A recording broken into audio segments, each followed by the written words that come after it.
रयत विद्यार्थी विचारवंत संस्थेचा प्रदेश महासचिव। आज या ठिकाणी रयत विद्यार्थी विचारवंत संस्थेच्या वतीनं 10वी-12वी गुणवंत विद्यार्थ्यांचा सत्कार सोहळा आपण आयोजित केलेला आहे। खरं तर हा कार्यक्रम का आयोजित केला ते तुम्हाला या ठिकाणी सांगितलेलं आहे। थोड्या वेळापूर्वी आपल्याला आमच्या संस्थेची पीपीटी देखील दाखवली, त्यामध्ये थोडंसं मिसमॅच झालं, त्यामुळे ते तुम्हाला आवाजातून समजतच असेल, पण मी थोडक्यामध्ये तुम्हाला रयत विद्यार्थी विचारवंत म्हणजे काय हे सांगणार आहे। 10वी-12वीचा टप्पा हा आपल्याला अतिशय महत्वाचा असतो आणि मी तुम्हाला मार्गदर्शन करावं मी इतका मोठा नाहीये, पण विद्यार्थ्यांनी विद्यार्थ्यांच्या हितासाठी पुढे यावं। आपण जसं म्हणतो लोकांच्या हितासाठी चालवलेली लोकशाही म्हणजे लोकशाही, त्या पद्धतीने आम्ही त्याच कन्सेप्टवर विचार केला की विद्यार्थ्यांनी विद्यार्थ्यांच्या मदतीसाठी पुढे यावं आणि विद्यार्थ्यांनी विद्यार्थ्यांच्या मदतीसाठी चालवलेली एक संस्था असावी आणि या विचारातून निर्माण झाली ती म्हणजे रयत विद्यार्थी विचारवंत। या संस्थेचे अध्यक्ष आपल्या समोर बसलेले संस्थापक अध्यक्ष डंबरा साळवेकर। 2015 साली ते महात्मा फुले महाविद्यालय पिंपरीचे शिक्षण घेत होते आणि शिक्षण घेत असताना त्यांना 500 रुपयाची फी भरायला पैसे नव्हते आणि ती त्यांच्या मित्राने फीस भरली आणि त्यातूनच हा विचार त्यांच्या मनामध्ये आला की आज मला 500 रुपये भरायला पैसे नाहीये।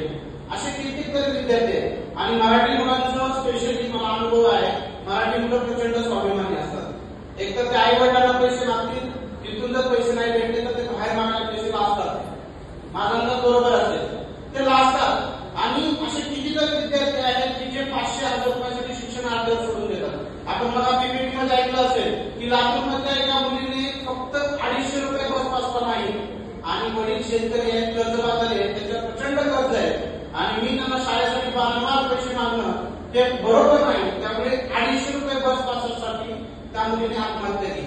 हे वास्तव आहे महाराष्ट्राचं आणि हा विचार पुढे घेऊ अगदी या ज्या शुल्लक कालासाठी मुलं शिक्षण सोडतात, आत्महत्या करतात, हा विचार करून डंबरा साळवे सरांनी रयत विद्यार्थी विचारवंत संस्थेची स्थापना केली। आपण त्यांच्यासाठी जोरदार टाळ्या वाजवा।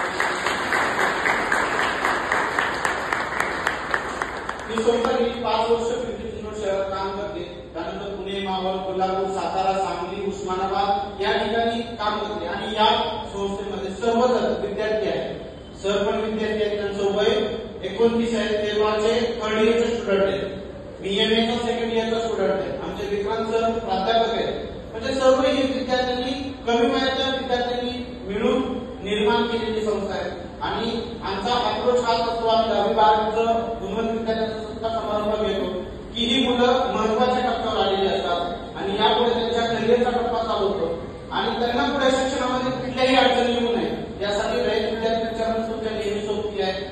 भले तुमचे मग ऍडमिशनचे प्रश्न असू दे, तुमचे काही प्रशासनासोबतचे प्रश्न असू दे आणि खरं मला अभिमान वाटतो आज या ठिकाणी आमचे मार्गदर्शक संजय नाईक सर आले, मला अभिमान वाटतो। आम्ही यासारखा खूप वेळा भांडतो आणि हे सर तितकेच आमच्यासाठी मार्गदर्शक आहेत। सर मला तुम्हाला सांगायला आनंद वाटतो की सिद्धिविनायक शाळेत आपण तक्रार आली होती आपल्याकडे, 6 वर्ष त्या मुलाला शाळेत बसू दिलं नाही आणि मला सांगायला अतिशय अभिमान वाटतो की तुम्ही आम्ही तुमच्याकडे केलेल्या तक्रारीमुळे त्या मुलाला सोमवारपासून शाळा प्रवेश देते, त्याला इयत्ता 9वी मध्ये बसून घेते आणि हे सगळं तुमच्यामुळे शक्य होतं। खरं तर संजय नाईक सर आपल्या शहराचे प्रकारे पाहण्यात शिक्षण विभागाची अत्यंत महत्वाची जबाबदारी आहे, आम्ही त्यांच्याकडे सातत्याने जातो, तुमचे प्रश्न मांडतो आणि ते आमच्या प्रश्नाची दखल घेऊन त्याच्यावर तात्काळ कारवाई करतात। काय होतं म्हणजे आम्ही जातो म्हणजे ते काय करतात असं नाहीये, पालकांना या गोष्टी माहीत नसतात, कुठे जायचं, कुठे तक्रार करायची किंवा ते जायला घाबरतात, तर या दोघांच्या हातात दुवा म्हणून आम्ही काम करतो आणि आम्ही गेल्यानंतर संजय नाईक सर त्याच्यावर तात्काळ कारवाई करतात, विद्यार्थ्यांचे प्रश्न सुटतात।